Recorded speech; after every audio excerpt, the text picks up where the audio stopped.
I am such a powerful creator in my life that the stars do not control or change my life. But what I often find is that when my life is going through big transitions, it was totally written in the astrological predictions.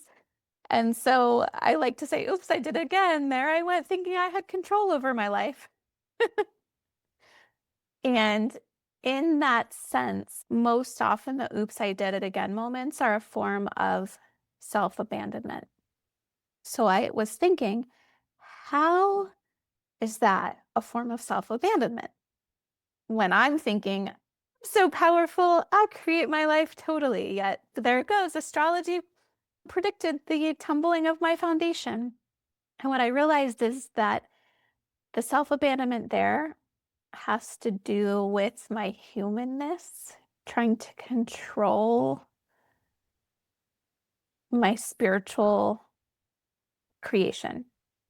So if we dive really deeply into spiritual thought, which is sometimes helpful and sometimes not helpful, we might say that on a spiritual level, we created this all.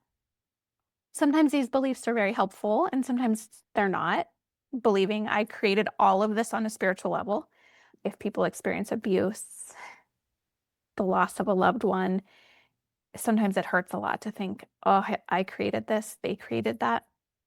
So if it's not helpful in certain moments, don't abandon yourself. If it's not helpful to believe that, then don't believe it.